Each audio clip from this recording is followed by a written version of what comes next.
Hey everybody, how are you guys doing? I'm Eric Gerlach, and this is another talk on philosophy, Heidegger, and existentialism. Heidegger is not an existentialist, he doesn't call himself that, and it is Hegel, who is not an existentialist, who comes up with the word existential in ways. But in using that term, Hegel and Heidegger inspired a guy named Sartre, who we will have here after Bataille, and I'm going to give a final talk on Heidegger here and explain some of the core concepts of Heidegger. Now, I've already given 2 talks on Heidegger. Please watch those before this, but you can watch any of these videos standing alone. So we ended up here with Heidegger says that the world and the self are open and closed, and so we know and don't know ourselves and the world. Now, I've done a lot of philosophy stuff, work with ancient, medieval, and modern thought on knowing and unknowing. I actually wrote my master's thesis on Hegel, knowing and unknowing, and how they combine together to have positives and negatives in human thought, and how he found that in Christian mysticism, or at least found things he liked in Christian mysticism, like his thinking. Heidegger is basically taking Hegel and Nietzsche and Kant, Kant first, then Hegel, then Nietzsche, and not so much Schopenhauer, in fact. Schopenhauer is kind of like Heidegger in ways, but he is not so into Schopenhauer, it seems. He's much more into Fichte and Schelling and folks we covered. And he basically talks about how human being, what he calls their being, Dasein, is essentially open-ended self-interpretation. So what human being is self and world interpretation. You not only have one, you have the other, then you have, of course, the yin and the yang. I already mentioned Heidegger was talking to Chinese and Japanese students of his, even as he was practicing Nazi for a while. And he was trying to figure out how Taoist a lot of this stuff is. So, human being, and please see my previous talks about how Heidegger was a Nazi, and yet his ideas are important for later French thinking, and all of that isn't Nazi or not Nazi so simply. I will talk more about that with Derrida. But human being, for Heidegger, is essentially self-interpretation. We are constantly trying to close and ground our being. There's a good book by Lev Braver I like called Groundless Grounds, which is about the similarities between Heidegger and Wittgenstein. I like that book, and I tell the drunk in the streetlight joke a lot. I won't tell it here, but I do a lot from that book. That we are looking for meaning, we're looking for our keys and meaning in words, but they're actually also in the dark in emotions and things and all of that, as well as words and explanations, is what that sort of means. So we are interpretation. Hegel said that the feeling of being alive is the feeling of being in contradiction with oneself. For Heidegger, he very much is interpreting that as we are open-ended Nietzschean interpretation. I mentioned with Hegel, everything in history is a waltz step. With Nietzsche, it's an open-ended jungle and Darwin. So Heidegger's coming along after Hegel and after Nietzsche, and he is saying we are open-ended interpretation for this ape.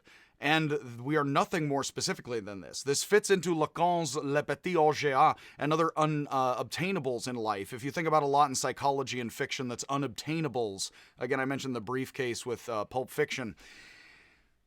Open-endedness, unknowns, X's, Y's, Z's. That's what human being is in essence. If the feeling of being alive and being human is being in contradiction with oneself, Heidegger is specifically saying, and it's very Heraclitus, my favorite ancient Greek philosopher, we are knowing and unknowing ourselves. Heidegger says, every revealing is a concealing, which means you can't know without not knowing something else, which means it is a continuous treadmill of self and world interpretation. Heidegger refers to inauthentically trying to fix one's meaning. Buddy, I'm giving a lecture.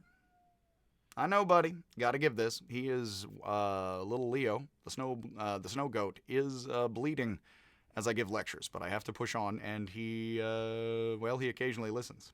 I don't know if he understands, though. I don't know if I do. Heidegger refers to, as I already mentioned, Heidegger has a strange thing where he believes there's authentic and inauthentic being. Now, most of the time we're inauthentic, most of the time we are individually the they. We are not ourselves so much. We are more others and wearing pants, going to work, going to school, doing things as we know others do, rather than what we ourselves individually do. Now, as mentioned with a lot with Nietzsche and already with Heidegger, individuality is hard. It's hard to be a individual and to interpret and to get over things. or past or through things. So if we ever, and we don't ever fully do here with Heidegger. So authenticity, for Heidegger, authenticity is briefly having these moments of realizing the inner kind of terror and openness of being, which is very Kierkegaard and very Sartre.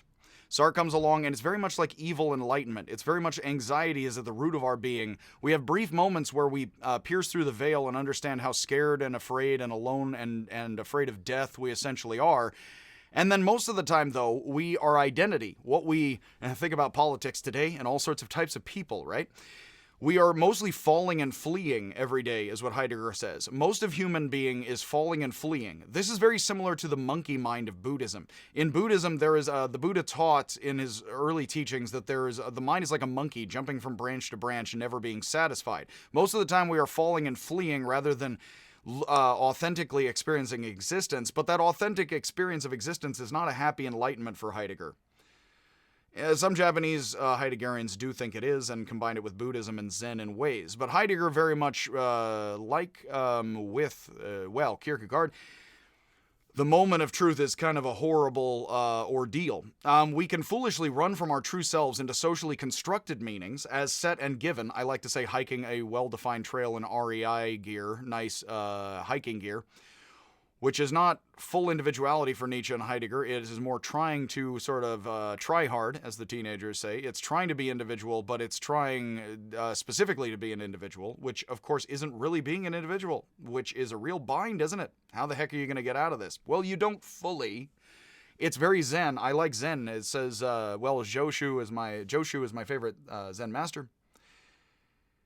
And basically with Joshu Xiaoshu of China, he says, what's the use of escaping? Why get rid of your worst desires? No, you just master them more so. There is no escaping anything fully. That's very Taoist. That's very Zen. Not so much classic Buddhism, but that's very Heidegger as well. Very existential. We never escape the stuff. Germans, French, and Japanese continental influence philosophers have been on these connections very much since the 70s, 80s, 90s, and been writing a lot about that.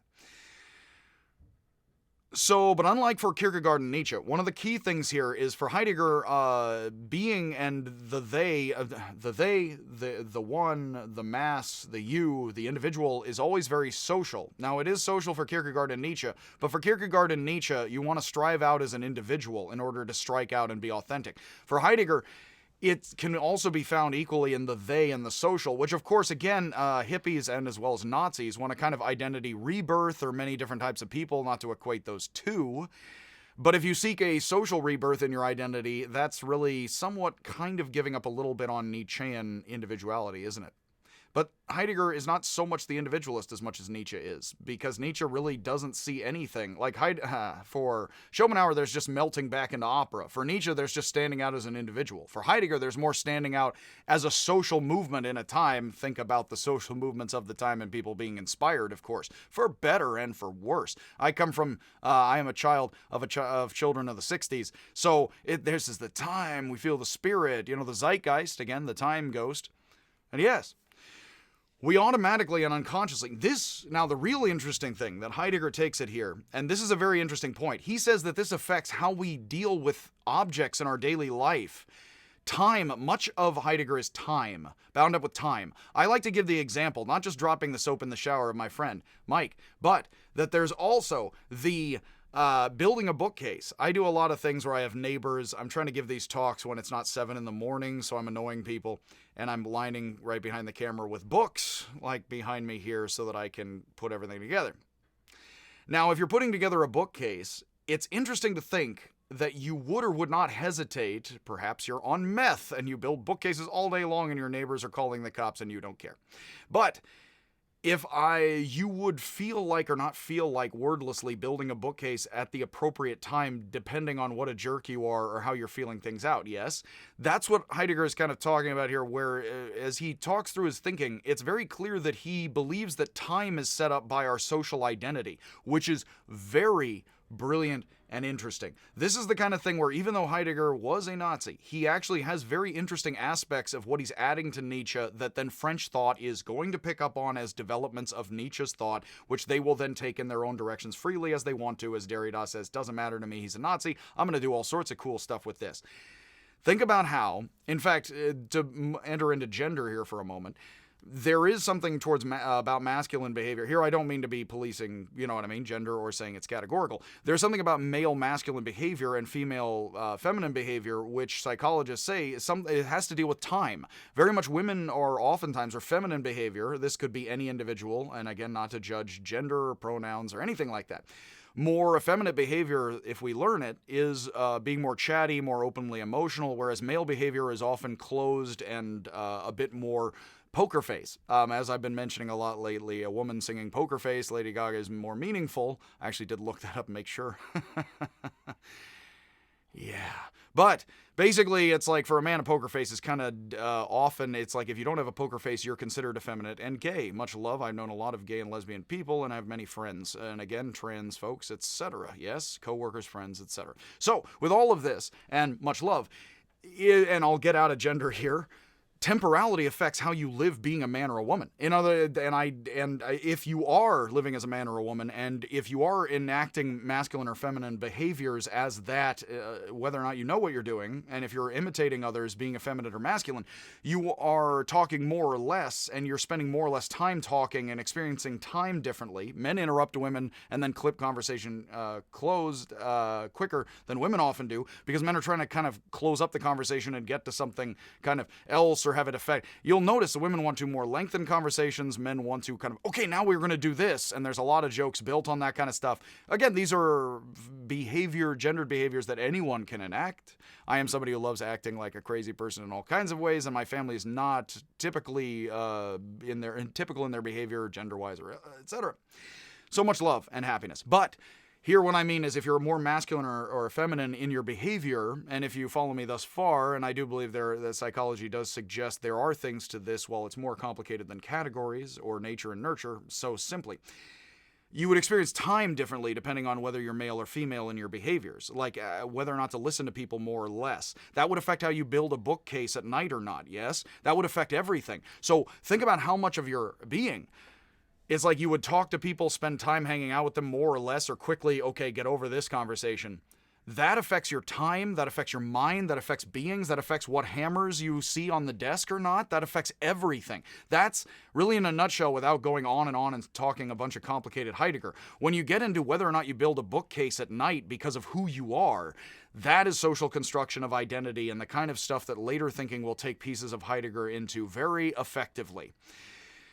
So if you have groups of equipment, think about modern science, people believing in modern science. They have test tubes. The ancient Egyptians were famous for chemistry. People can just can live in the culture. They are thrown into the culture where it already has glass containers in ancient Egypt for collecting types of minerals and types of earth, types of liquids. They had eye drops apparently in Egypt. They would mix with minerals and drop it into your eyes that occasionally help like heck.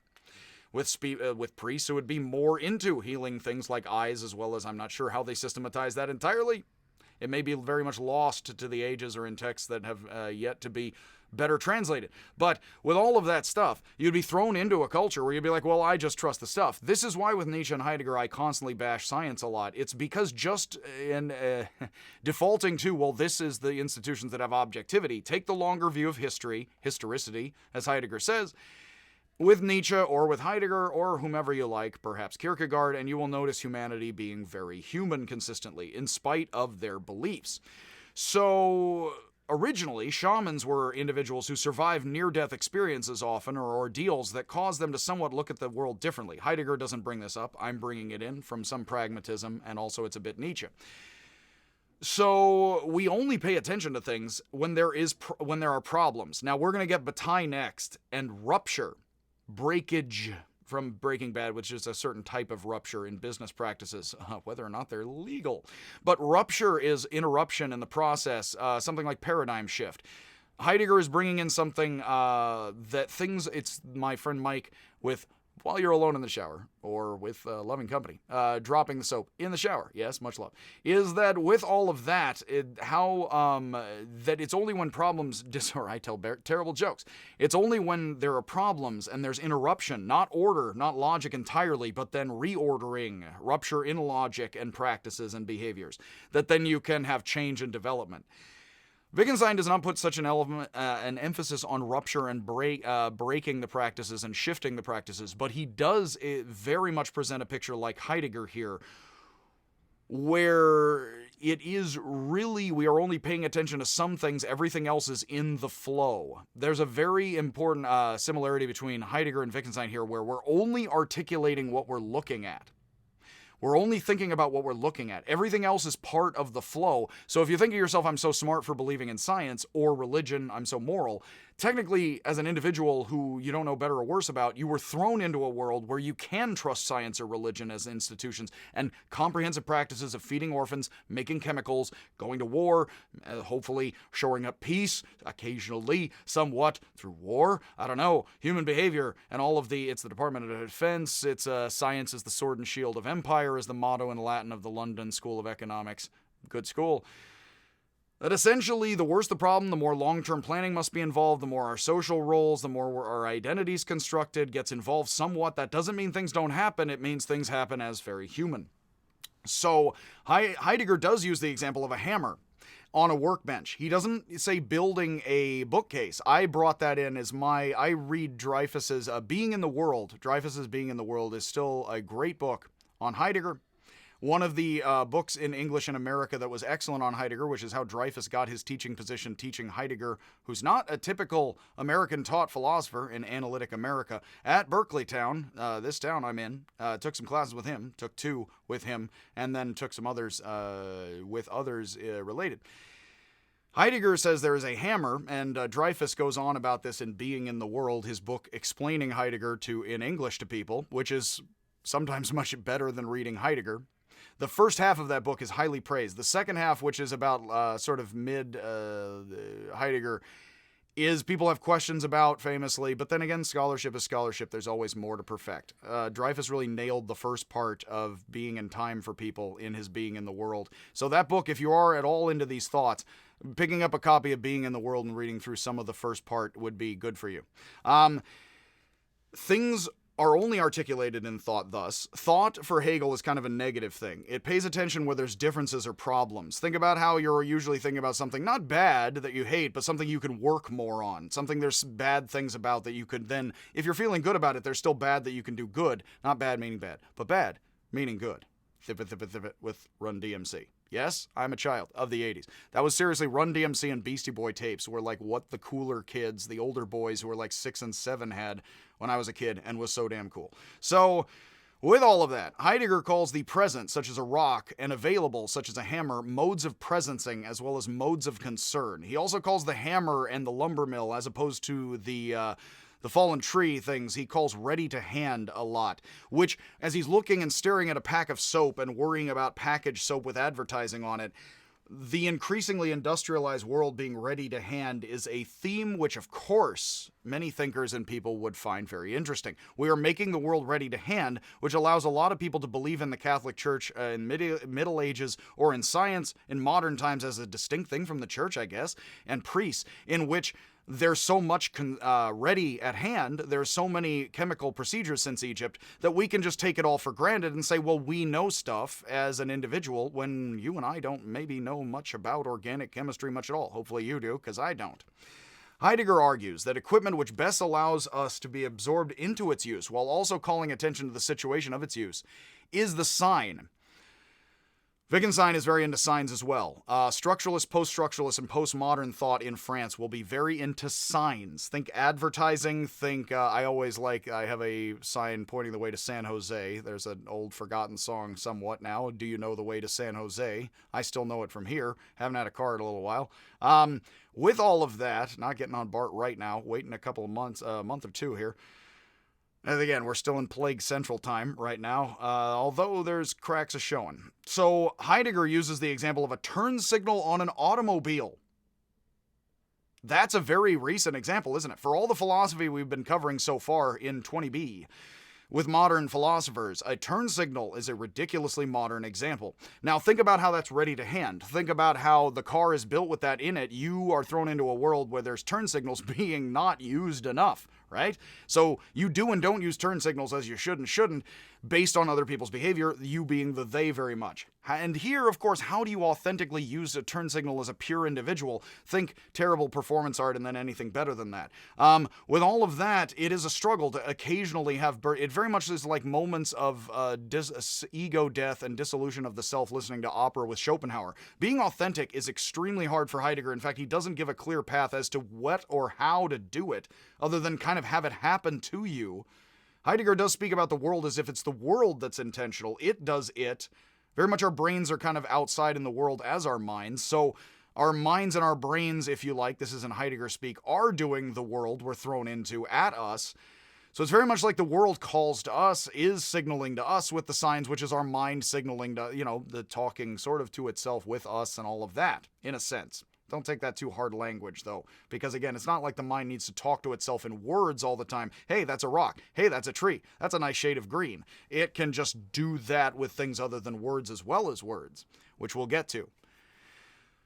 Later, members of the Frankfurt School, such as Adorno and Marcuse, consider the more problematic examples of mass advertising, which is where we're going with this with structuralism and post-structuralism and then postmodernism. Now, I've already mentioned being a man or being a woman, quotey, which I, of course, like to talk about a lot, as well as ethnicity and racism. I like talking about these things a lot. So if you have examples of mass advertising showing, say, white women or something in particular roles, let's say choosing that at random, please don't speak to my manager, Karen, yes, is that with all of these things, that your being is somewhat determined by how you soak up behavior, which is feelings, objects, what objects are in your life, how you feel about those objects, and all of this is not fully talked out or explained or conceptualized, let's call it, in psychology, or folk, terms of all of this.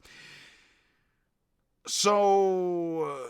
mass advertising, Adorno, Marcuse, and others say that basically this is kind of fascist distraction, escaping World War II and coming to the Americas. The Frankfurt School would basically say that there's a lot of distraction in advertising that's meant to, say, buy cool pants and then don't care about the revolution, because these guys are more social progressives, let's say, lightly. So I don't mean they're light, I'm saying it lightly. So much as Schopenhauer argued, it is conceptualization that individuates the world. Heidegger says it's that our world is not articulated, does not consist of individual things, unless we articulate and individuate it. Individuate is a very good word you may not have heard before. To individuate is to break things up. Discrete means, if we're being discrete, we're keeping something out of the public and being nice about it. Discrete numbers are discrete quantities are numbers entirely split apart. 1, 2, they're completely different, split or something. We articulate, here even we can get into quantities with Locke, we articulate the world. I've already made the case several times. Numbers don't necessarily exist unless we have the practices with the words we enter into for a human mind and culture. And none of us have had numbers a while back until there were specialized practices, and then they take off like wildfire in brains that can quantize but may not originally. It may be. If that is true, then in a certain sense, we don't have numbers until we individuate them and enter into practices with that. But we do have groups of things that are somewhat discrete, individuated. We don't call this a group of 3 or 4 or 5 necessarily. We can't without words. We can practice gathering 16 things up. You may not know it's 16 things at all, though. With things like 4 or 5 things, it gets a little tricky because we can see 4 or 5 things kind of immediately. But even then, we need not specifically know there's 4 or 5 things, and have any idea of what kind of, a word or a thing. Exactly the same as sorting out types of green without knowing their names or something like that, which you may or may not do or pay any attention to. But let me put it this way, even without quantities, I oftentimes am in a classroom, although here I will tell people, since we're in the comfort of our homes more, I often tell the classroom, no one here has any idea how many chairs are in this classroom. So effectively right now, the number of chairs in this classroom does not exist. Think about how many things in your life you have not counted, right? Look at a tree, look at the leaves. You can see them all. Now let's just say that you can see every leaf, just for, safekeeping niceness. You can't count them yet, though, because your brain doesn't secretly count inside, does it? You have to go through the motions. I've recently been playing video games, and they call it proc, is when you go through a special procedure, which I think is army terminology I did not know until recently. You have to proc. You would have to count in order to know what your mind can see and your brain is comprehending. That is weird, isn't it? It's because you have to go through the behaviors of counting. Your brain doesn't count secretly and quietly. That's another good solid piece of evidence that the brain was not quantitative necessarily with number words at all in the beginning, and then we often, as human beings, can very well get into those practices with very little error, which is why they're so satisfying. 2 plus 3 often equals 5, if we're well guarded about the 2 and the 3. Not if we're not, though. With any passage of time or any situation, there's just too much openness. The world is open and terrifying with Heidegger. Something could come in from the side. I often tell the classroom, and I still stand by this point, there are many people who would look at things, and Heidegger is trying to have us shift into this, and Wittgenstein is similarly trying to get us to shift into what could be called a psychological or a phenomenological perspective. When you and I do not know the number of things there is not the number of things there for you and I. In the same way, there are, unfortunately, many happy people, many sad people dying right now. I'm not aware of those things. I think I should be more aware of my world to help people. I don't think we all need to be painfully aware of the feelings of death whenever anybody dies. That would be kind of insane. So in a certain sense, all that death does not, it's sort of like with genocide where it kind of doesn't exist and people have trouble comprehending it and people say over 200 people dying kind of is all sort of messily the same for people, kind of that much emotion is just kind of death. It's the same thing. It's like we don't articulate the world much, do we? That's fine. See, now that's fine, but notice we can't pay attention to what we're not paying attention to and articulating, right? We need to break things out of the world to think about them. Wittgenstein says, I call for the broom, not for the broom and the broom handle. That means I am calling for 2 pieces of the broom, but not for 2 pieces of the broom. Here it's similar. Unless anybody goes to them, and I've not seen any student so far sit there and count them. Now, maybe they sit there and count, but none of them have ever sit and count, especially while I'm talking fast about this stuff and they're trying to pay attention. Not a single student has ever counted the chairs and then tried to report the number to me. Now, there are folks, sometimes more type A science types, but not simply, sometimes religious types and other people who are very much like, no, there is a certain number of chairs. There are certain rules to life. But the thing is, experientially and phenomenologically, psychologically, anthropologically, if you like, social science style, there is not the counted procedures having happened. It's like Schrodinger's cat a bit. We haven't opened the box, so technically the cat we do not know is alive or dead. Technically we do not know there are this many chairs in the room. If you say, yes, we do, we just have hidden it from ourselves, you are probably deluding yourself. It's a similar sort of thing here with the bookcase and the time. If you're letting all this sink in generally, and of course we can get into Heidegger for ages, you will start to see why Heidegger is important for further, one could call psychologizing, not systematizing, but further adding psychology insights and anthropology insights in a sense to Nietzsche, which makes him important for French thought. So just as for Hegel, reality is both subjective and objective together, a social construction. For Heidegger, the world is not dictated by the subject, but neither is the subject dictated by the world. It is a yin-yang symbiosis, which is, I thinking, of course, there's a famous left-wing group, the Symbionese Liberation Army, yes. But symbiotic, meaning that co-living together, very much yin-yang shaped. Of course, I do like this on purpose. The world is this, and then together, yeah? The world is not dictated by the subject nor by the world. What Heidegger says, and this is a very deep, beautiful insight, Nietzsche says something like this, but he doesn't pull this thought together exactly like this. The subject and the world, the objective, the object, the world, the subject, you and us, because your subjectivity is an us and a they as much as it is, more often for Heidegger, us and a they, than an individual you, as much as you're staring through your eyes, yes? Using only words of English most of the time. All of which you learned from, not me, but from everyone. The they taught you and I English, right? Or the languages you speak, yes?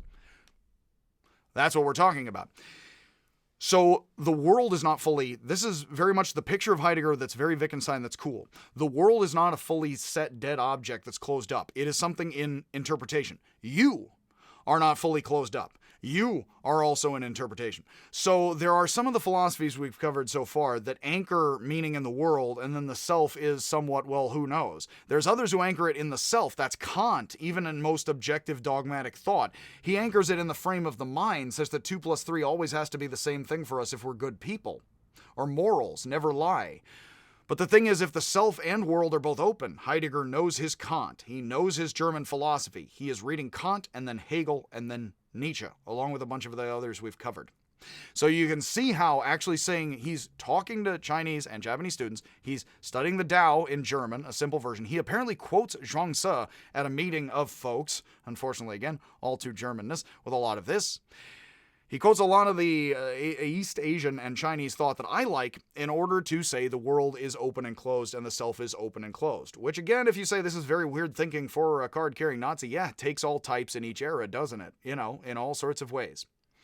So Heidegger says, now this is very much the core message of Heidegger, we can inauthentically ignore the role of the subject and believe our world to be simply objective. That is why I fight so much with people who believe science or anything is simply objective and known and we're good now. Because that's bad for people. That's bad for making good scientists, artists, everyone. I'm sorry, but believing that paradigm shifts are coming in science is much more important and better for science, I would say, in understanding and recognizing the subjectivity of science and the collective subjectivity, the social construct of science, which is real, which is not a fake delusion. It's really this bifurcating, bivalent, all or nothing, simply lies, simply truth in the name of science that really isn't dealing with the problem well. Hegel says, as when people first stupidly step to the mind, they're like, right as rain, black and white truth. The more and more you deal with Hegel, the more and more, of course, you get into strange triangular shades of gray.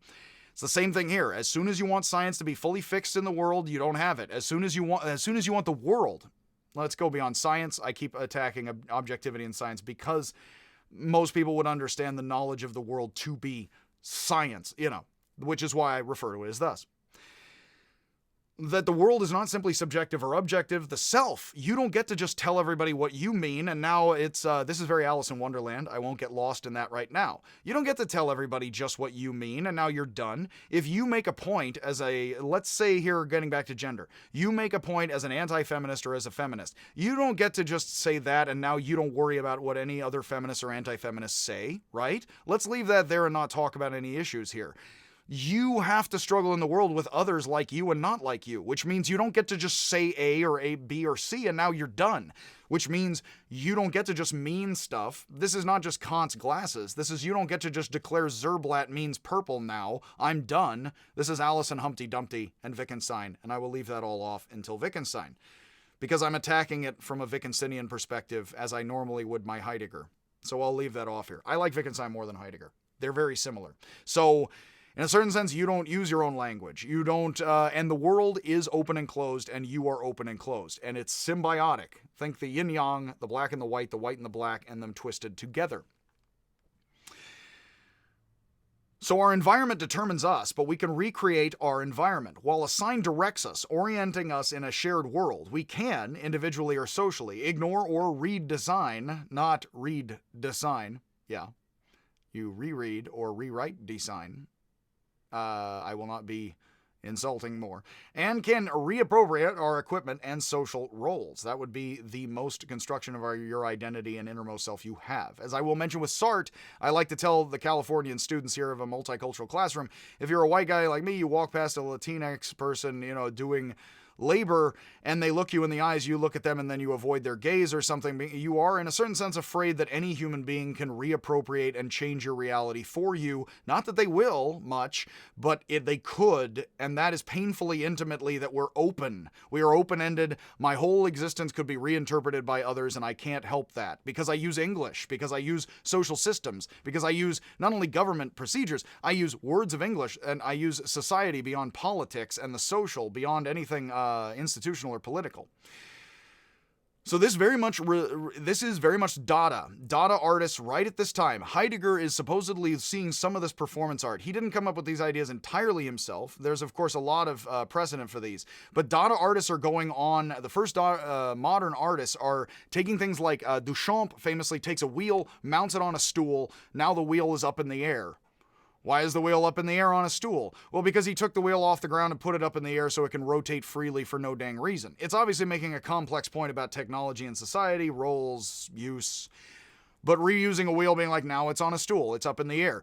Taking simple objects and recontextualizing them. I'm going to get so into Poe and Wittgenstein as I go on here and keep making videos.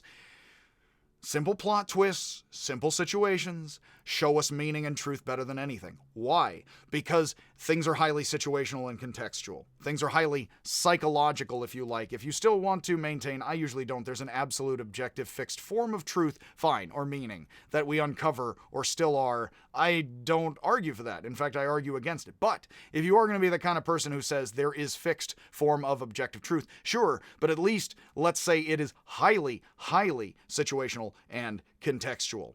I would say entirely, but of course highly regular in how it is. So that's not higgledy-piggledy nothing we can understand. Otherwise, we would not have meaning or words or anything like that. And I attack that with Wittgenstein, but I won't right here. I again have trouble not talking Wittgenstein as I do this. But as you can see, if a hammer shows up on, if I am walking past a workbench at 2 a.m., I may not look at the hammer. If I have to do hammering, and I hammer in the morning all over this land, yes, a little of the 60s again, then you would look at the hammer and be concerned with it or say, wow, I need a heavier hammer. Or, as Dreyfus points out in the book, I believe, if you walk up to your workbench expecting a hammer and it's gone, now you have to freak out. Now you're like, I don't have time to go to the hardware store. I'm going to have to do this tomorrow or something like that. That would be how your identity is open-ended with the world. You go to the world in your workbench, your tool isn't there. Now you have to, very simply, notice the simple ways we are open and closed and the world is. Not too complex, very simple and stupid, but your existence isn't completely determined by your mind, nor is the world just there as you know it, or could. It is in a symbiotic relationship, open and closed. Not only are you and the world in a symbiotic relationship, openness and closure of truth and meaning are in a symbiotic, revolving, biological, social, human relationship. Here again, I do discourage people from thinking facts are static numbers rather than human feelings and goals about actual things, which is the more psychology, social science, anthropological view, which is what this is, a bit more romantic, but not entirely. Heidegger says we distance ourselves from that which does not concern us, so we ignore things. And near and far here, what we're near to, I always like to say I left my heart in San Francisco. I was briefly in Germany, and I was in a restaurant, and a guy who was singing in German songs for couples who were kind of lightly waltzing or kind of like doing a simple kind of old kind of dance step. He suddenly launched into If You're Going to San Francisco in German while I was there. This was many years ago. I thought it was quite touching. I was the only San Franciscan there, in a small group, which was funny for me. He sang it in English also, not in German. But while playing the piano, it was rather nice. What we are near to and far from, of course, if you leave your heart in San Francisco or anything, or if your mind is constantly thinking about your great aunt Judith, then you're near to your great aunt Judith and you're far away from your feet at the moment. Heidegger says we're closer to our friend we wave at across the street than we are the cement beneath our feet and the pavement if we're not paying attention to it.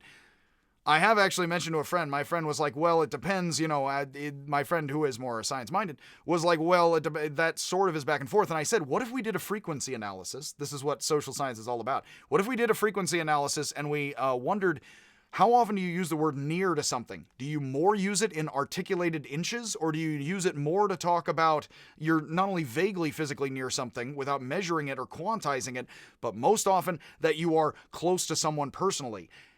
Well, you park your car close or not to the fire hydrant, but my friend did nod and say, well, technically the metaphorical meaning is more often.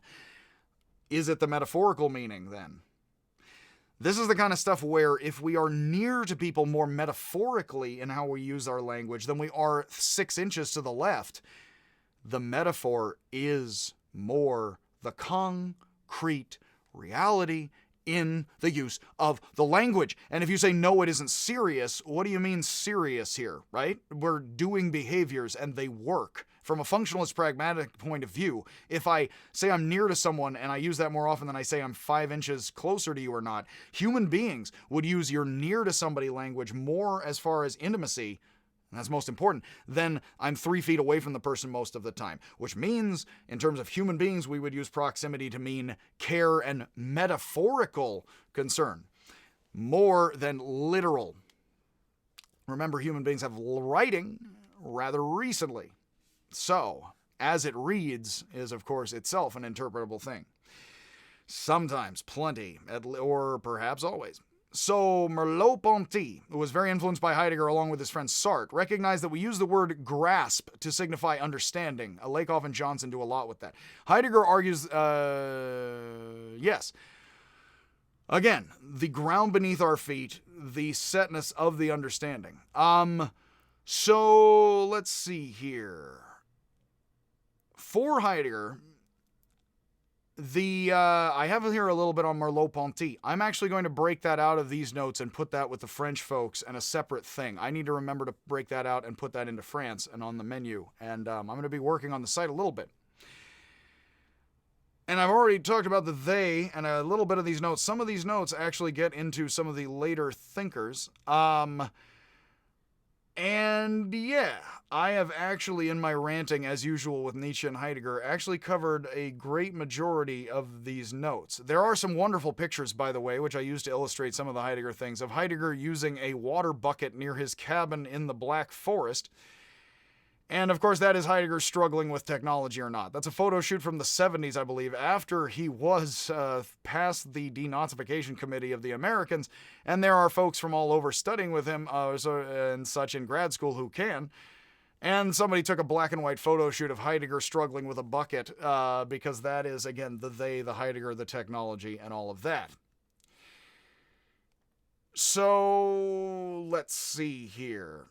For Heidegger, though, before we get out of Heidegger, we have to mention here that for Heidegger, very much the ground of our being is very much the groundlessness of anxiety. For Buddhism and for Taoism, if you kind of get out of particular things and into everything, you kind of have a beautiful, blissful half smile of the Buddha, although the Taoists would probably keep sullen and act like a jerk towards you to hide their power level a la DBZ.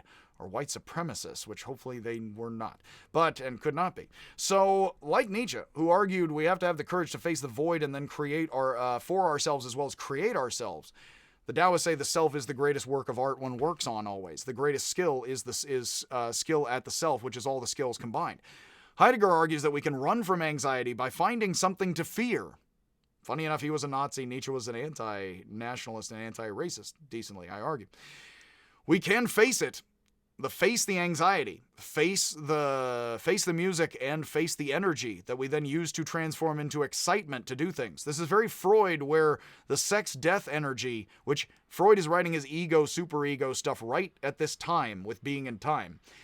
We take the sex-death energy, see my talks on Chinese philosophy and other stuff, specifically Sun Tzu and Confucianism. We take the sex-death energy and then we tuck it into our pants and go be a productive accountant, and then that's good for society because it's not just sex-death brutally. As I like to joke, because then you get to have sex with and or kill better people if you do use delayed gratification with the marshmallow experiments, etc. So, which are now called into question as paradigm shift. So, scholars have compared all this to Buddhist enlightenment. I like to say it's sort of evil Buddhist enlightenment. We have moments where we are groundless and we are anxious, and this disrupts everything, very Schopenhauer Buddhist-like, which allows us to see that things are not closed. And we have these moments of rupture where Bataille will call them rupture, where in fact, that with these moments of rupture, we can see how we and our world are both open and symbiotic. This is some of the best of Heidegger here. Unfortunately, some of the worst, which I do have to cover here for a minute or two. I will read this out, and I've been working, of course, on the notes. But the Great Depression of the 20s and 30s, this is about Heidegger being a Nazi to cap this off at the end here, was the time Heidegger did his critical writing and gained fame and position. Many feared the fall of Western European civilization, as they still sort of seem to do. Heidegger, like Rousseau and Nietzsche, was an anti-modernist and anti-technology romantic who spoke of Greece as a more glorious and meaningful time. Nietzsche similarly glorified Greek polytheism decently, as opposed to monotheism. And both are somewhat over the Catholic Church as Germans. Heidegger not so over Catholic. Like Fichte, a German nationalist and anti-Semite, Heidegger idealized the simplicity of the German common folk. Volk, and it's pronounced sort of, it looks like Volk as in Volkswagen, the people's car, but it's actually pronounced more like folk. I was corrected in class, actually. I am terrible at languages. I'm not bad at languages, I'm just not the language guy. It is pronounced more like folk, which is where we get our word, of course, somewhat from that whole thing. with the beep.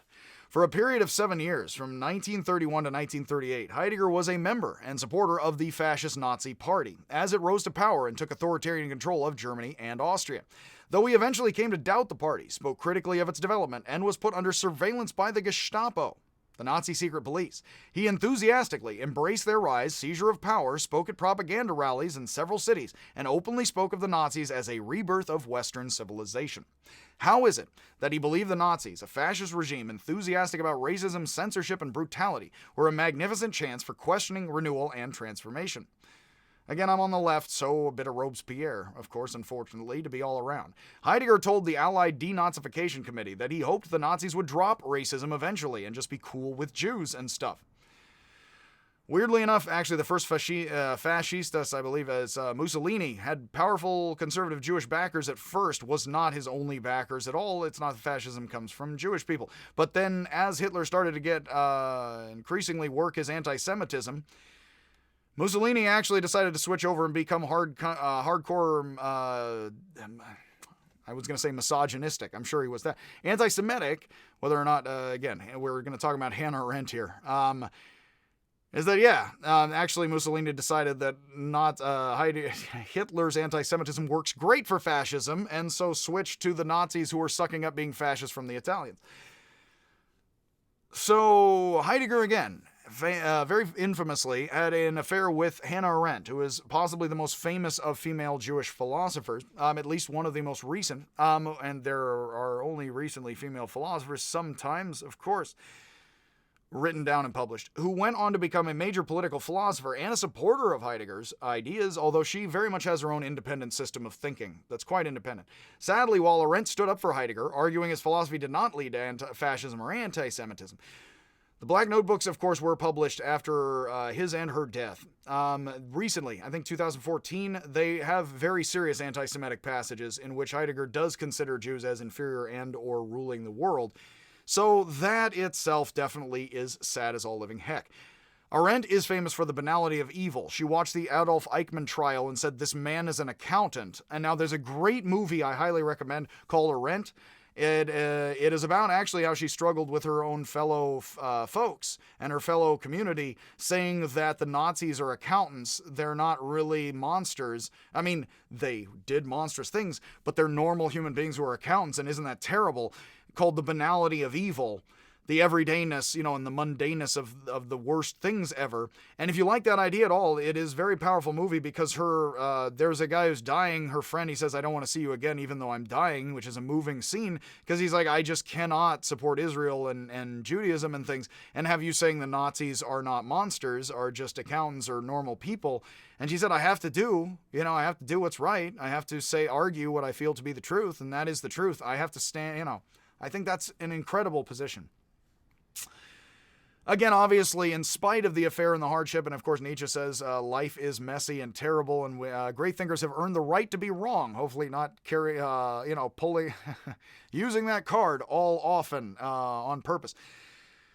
But the trial is an excellent example, ironically, of what Heidegger stood against, of being an unquestioning cog in a machine. As Mario Savio said here in Berkeley, you have to put yourself sometimes as a human being on the gears and stop the machine from moving, or get run over by a train or so.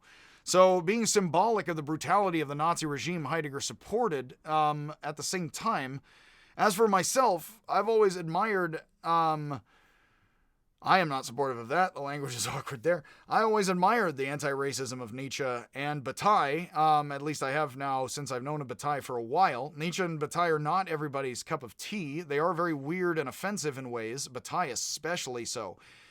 But they believe in breaking things up and shaking things up. And they do worry about, Nietzsche was worried about something like the Nazis, and Bataille got to watch during the period of his most formative thinking and trying to use sex and death to gain something like the ecstasy of shamans, or believed in doing that with proto-hippies and proto-performance art. He watched the Nazis roll into Paris, and the Parisians accept it with the Vichy government, I believe it was called.